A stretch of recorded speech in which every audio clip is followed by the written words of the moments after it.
My wife said, "I'm pregnant by your brother, deal with it." I said, "Congratulations." Then I revealed the vasectomy he had 5 years ago. When the real father turned out to be her sister's husband, the entire family imploded at Thanksgiving. I, 32 male, was sitting in our living room when Rochelle, 30, my wife of 6 years, walked in with this smug look on her face. We'd been having problems for months. Dead bedroom, constant fighting about money, her spending every weekend at her sister's place. I was actually planning to suggest counseling. "We need to talk," she said, sitting across from me instead of next to me. Red flag. I'm pregnant. My first thought was confusion because we hadn't been intimate in 3 months. Before I could respond, she continued. "It's Damon's." Damon, my younger brother. 29 years old, successful contractor, recently bought a house. The brother who'd been my best man at our wedding. She sat there with her arms crossed, actually looking proud of herself. "I know this is hard for you to hear, but Damon and I are in love. Have been for months. You're just gonna have to deal with it." I stared at her for maybe 10 seconds. Then I said, "Congratulations." Her smug expression faltered. "That's it? Congratulations? What else should I say? You're having a baby. That's wonderful news. You're not angry?" "Oh, I'm something, but mostly I'm confused about the logistics." "What logistics?" "Well, Damon had a vasectomy 5 years ago." The color drained from her face. "What? No, he didn't." "Yeah, he did. Remember when he dated Cassandra, the one with 3 kids who wanted more? He got snipped because he never wanted children. I drove him to and from the procedure." "You're lying." I pulled out my phone, scrolled through old photos, found the one of Damon holding a bag of frozen peas against his crotch, giving a thumbs up. May 2019, he sent this to our group chat. Made jokes about being shooting blanks for weeks. Rochelle snatched my phone, stared at the photo. Her hands were shaking. He never said. Probably because you never actually slept with him.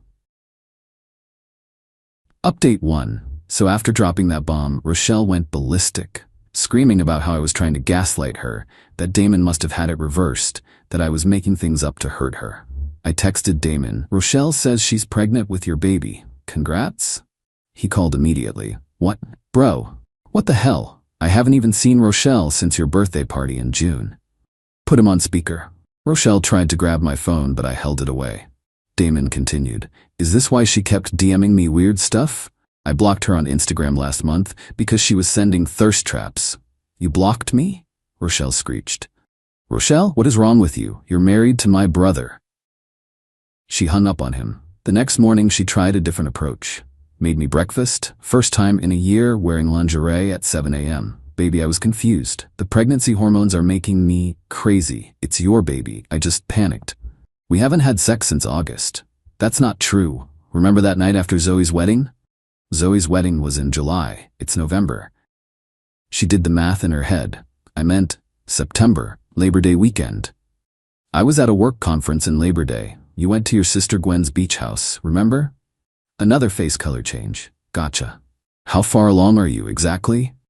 Eight weeks. So conceived in early September, when you were at the beach house with Gwen and her husband Terrell. She stood up so fast the plate flipped, eggs everywhere. "I'm going to Gwen's." "Cool. Pack everything while you're at it." Update 2, y'all. The drama escalated quick. First, Rochelle's mom Desiree called me crying. "How could you throw out a pregnant woman? She told me it wasn't mine. Actually said it was Damon's." She's confused. Pregnancy brain. "Desiree, she's been cheating. We both know it. You don't know that." "Actually, I do. I hired a PI last month when she started acting weird. Have photos of her meeting someone at hotels, multiple times." Silence. Then, "You spied on her?" "I suspected she was cheating. I was right." She hung up. Then came the family group chat explosion. Rochelle added everyone. My parents, her parents, siblings, even cousins. Posted a long message about how I was abandoning her in her time of need and refusing to accept my own child. My mom responded first, "Didn't you just tell him it was Damon's baby?" "Rochelle, I was confused." Damon chimed in, "I'm sending everyone my vasectomy paperwork right now. I'm sterile, have been for 5 years. He actually did it. Posted the whole medical record. Rochelle's sister Gwen. "This is a private matter. Stop airing family business." Interesting reaction from someone who wasn't directly involved, right? That's when Rochelle's other sister, Imani, dropped a bomb. Gwen, didn't Rochelle stay with you guys for like 3 weeks in September? Gwen left the chat. Terrell, Gwen's husband, left the chat. Rochelle left the chat. My dad, Thanksgiving is gonna be awkward. Update 3. Got a call from Terrell. First time he'd ever called me directly. We need to talk, man to man. Met him at a sports bar. Dude looked rough. Bags under his eyes, hadn't shaved, wearing the same clothes I'd seen him in on his Instagram story 3 days ago. Did you know? I asked. Not until the group chat. But things make sense now. Gwen's been acting weird. Super protective of her phone. Started accusing me of cheating out of nowhere. You think Rochelle and Gwen? No, man. He took a long drink. I think Rochelle and I… What? Labor Day weekend. Beach house. I got blackout drunk. Woke up on the couch with my shirt inside out. Rochelle was acting weird the next morning. Gwen said I passed out early and she put me to bed, but… You think Rochelle? I don't think anymore. I know. Found a video on our cloud storage from our bedroom security cam. My stomach dropped. At the beach house? Yeah, we installed it because of break-ins in the area. It backs up automatically. He showed me his phone. I can't show you the whole thing, but look at the timestamp. September 2nd, 3:27 a.m. There was Rochelle, sneaking out of their bedroom, hair messed up, carrying her shoes. Gwen was passed out on Xanax and wine. She takes anxiety meds, heavy sleeper when she mixes them. So Rochelle waited until we were both out and… He couldn't finish. That's assault, man, if you were that drunk. Try explaining that to anyone. Guy claiming a woman assaulted him while his wife was in the same bed? We sat in silence. The baby's probably mine, he finally said. Timeline matches. What are you gonna do? Hell if I know. But Thanksgiving dinner is tomorrow at Gwen's mom's house. Everyone will be there. You still going? Oh, I'm going, and I'm bringing receipts. Update 4. I wasn't planning to go to Thanksgiving. It's hosted by Rochelle's family every year, and given everything, seemed best to skip it. But then Damon texted our group chat.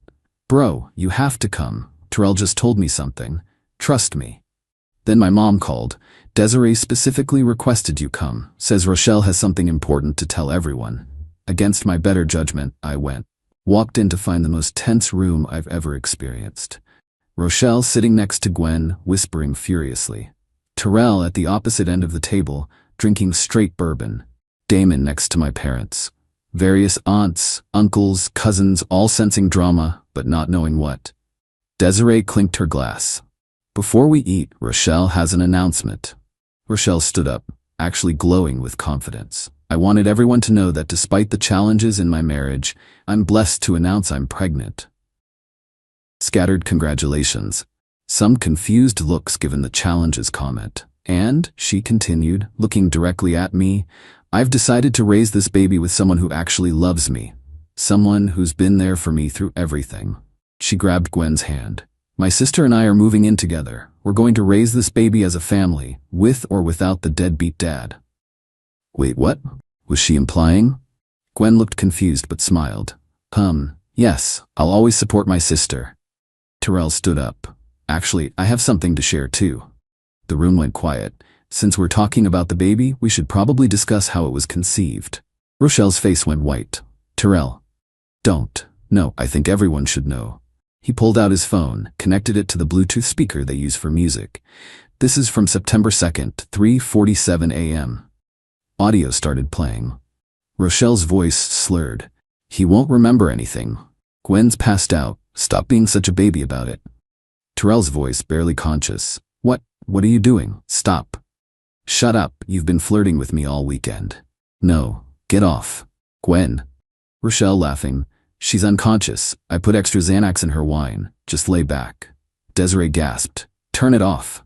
There's more, Terrell said. Security footage of her leaving our bedroom. Photos from the PI showing her buying Plan B the next day. But I guess that didn't work. Gwen stood up slowly, staring at Rochelle. You drugged me? You slept with my husband? It wasn't like that, Rochelle pleaded. He came on to me. We just heard audio of you saying you drugged me. That's taken out of context. What context makes that better? Gwen screamed. Yes, the same line from the divorce court story, but it really applies here. Rochelle turned to me. This is your fault. If you'd been a better husband. You drugged your sister and assaulted her husband because I was a bad husband? The room exploded. Desiree was crying. Gwen lunged at Rochelle but got held back by cousins. Terrell threw his wedding ring at Gwen's feet and walked out. My mom was praying out loud. Damon was recording everything, of course. Rochelle tried one more manipulation. I'm pregnant. You can't do this to a pregnant woman. Imani laughed bitterly. Girl, you just admitted to sexual assault on tape that everyone just heard. It wasn't assault. He wanted it. We literally just heard him saying no while drunk. Rochelle grabbed her purse and ran out. Gwen collapsed sobbing. Thanksgiving was officially canceled. Update 5. The fallout has been insane. First, the legal stuff.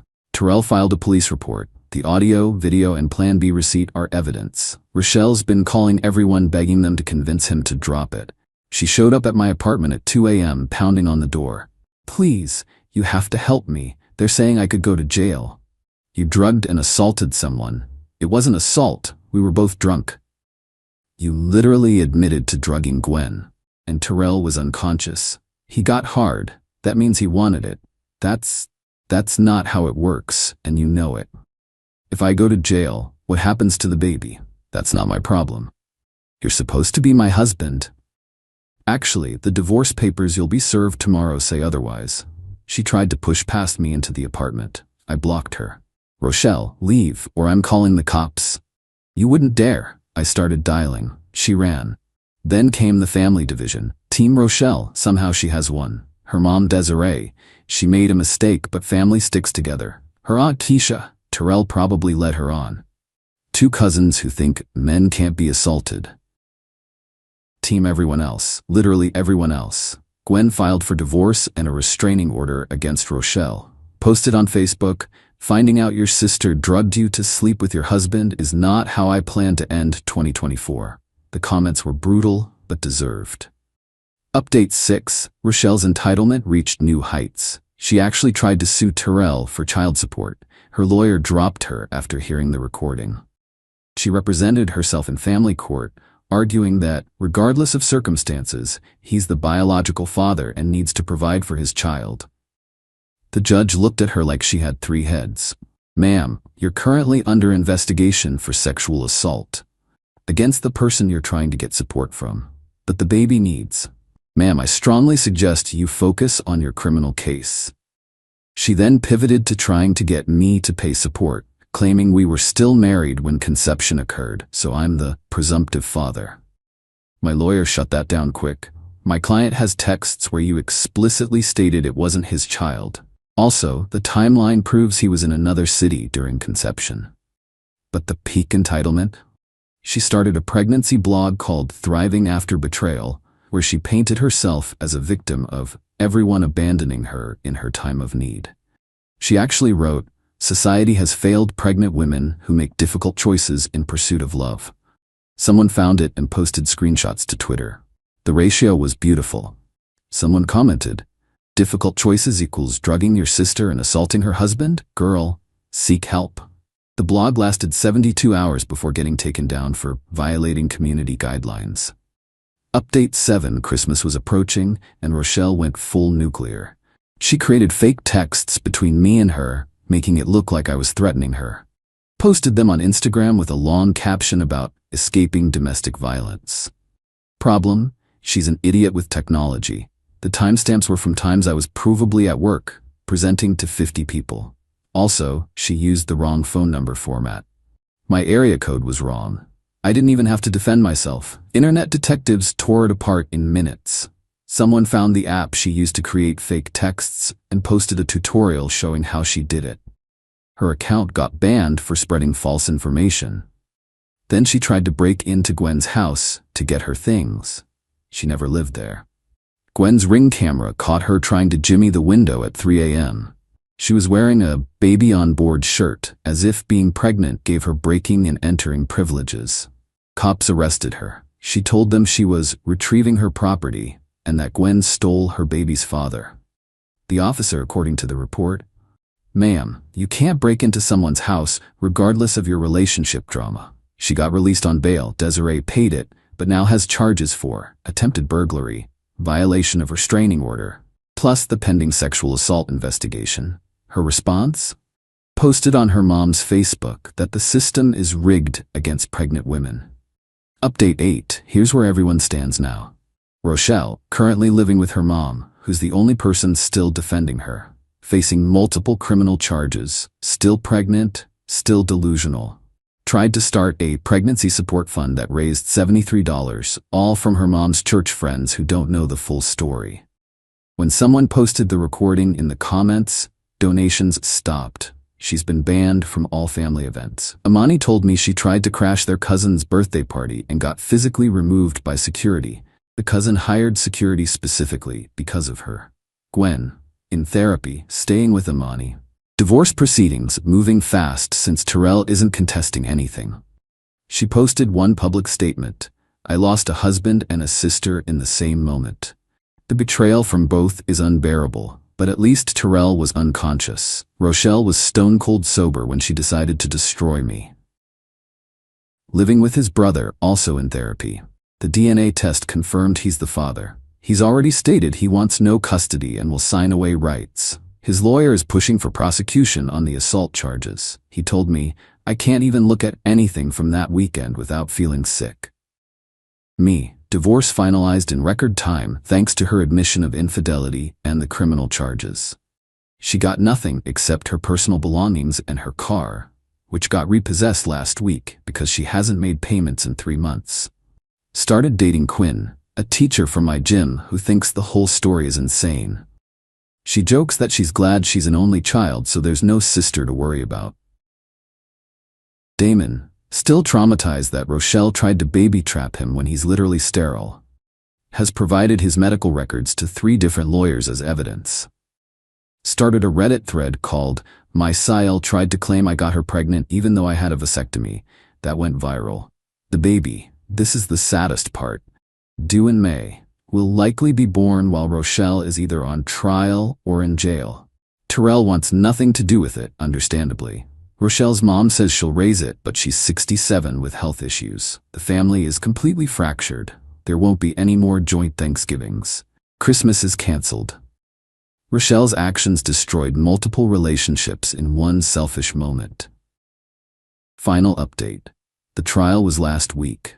Didn't go well for Rochelle. She showed up to court 6 months pregnant, wearing a maternity dress that said blessed across the belly. Her lawyer, public defender because no one else would take her case, looked defeated before it even started. The prosecution played the audio, the security footage, showed the receipts for Plan B, had testimony from the pharmacy clerk who remembered her because she was laughing about needing it because she did something stupid while drunk. Rochelle took the stand against her lawyer's advice, claimed it was consensual and that the audio was role play. When asked why Gwen was unconscious, she actually said, she always takes too much Xanax. That's not my fault. The prosecutor, but you admitted on audio to putting extra in her wine. That was a joke. Do you often joke about drugging people? I didn't drug Terrell. No, just your sister, so you could assault her husband. It wasn't assault, he climaxed. The judge had to call a recess because several jury members looked physically ill. Verdict. Guilty of sexual assault in the 3rd degree and administering a drug to facilitate a crime. Sentencing is next month, but her lawyer says she's looking at 2 to 4 years. With the baby due in May, she'll likely give birth in custody. Desiree had a complete breakdown in court, screaming that the system is destroying a mother. Security had to remove her. She's still posting on Facebook about injustice and asking for prayers for her persecuted daughter. Gwen's victim impact statement was heartbreaking. She was my sister. I trusted her more than anyone. She drugged me and violated my husband in my own bed, then tried to play victim when exposed. The betrayal is indescribable. I can't sleep. I can't trust anyone. She destroyed my life for a drunk hookup. Terrell's statement, I've been in therapy twice a week since November. I can't be intimate with anyone. I have nightmares. The fact that there's going to be a child from this assault makes it worse. I'm signing away my rights because I can't look at a baby and be reminded of the worst night of my life. Rochelle interrupted. You're abandoning your child. Ma'am, you're only making this worse for yourself. After the verdict, Rochelle's last Facebook post before going to holding, wrongfully convicted for being in love. This isn't over. Actually, Rochelle, it is. As for me, the divorce is final. I'm in therapy to process the betrayal. Quinn and I are taking things slow but steady. She came to court with me for support and held my hand through the whole thing. The house sold. I moved to a new apartment closer to work, started fresh, blocked everyone from Rochelle's family except Imani and Gwen, who've been supportive throughout this nightmare. Damon and I are closer than ever. He jokes that at least his vasectomy saved him from being baby-trapped, but I know he's messed up about it too. We go to the same therapist now, different sessions, but same practice. To everyone asking if I feel bad about the baby, yeah, I do. That child did nothing wrong but will be born into an absolute disaster. Desiree says she'll raise it, but she's already showing signs of dementia. The state might end up taking custody. It's tragic, but that's not on me. That's on Rochelle, who decided to drug her sister, assault her brother-in-law, try to baby-trap my brother, lie about everything, double down when caught, destroy every relationship she had, all because she wanted attention and drama. Play stupid games, win stupid prizes. In this case, the prize is a prison sentence and a baby she won't raise. I'm done with this chapter. Moving forward, living my life. And to anyone reading this, if your partner suddenly claims they're pregnant with your sibling's baby, run. But maybe check if your sibling has had a vasectomy first. Might save you some drama. Edit. Since people keep asking, yes, this is real. No, I won't share court documents or real names. Yes, Terrell is getting therapy specifically for male assault victims. The therapist specializes in it. Men can be victims too. Edit 2. Stop trying to find Rochelle's social media. She's in jail anyway. Let it go. Edit 3. For those asking about Thanksgiving recipes, since ours was ruined, my mom makes amazing mac and cheese, but says the secret ingredient is not having family drama. So maybe work on that first.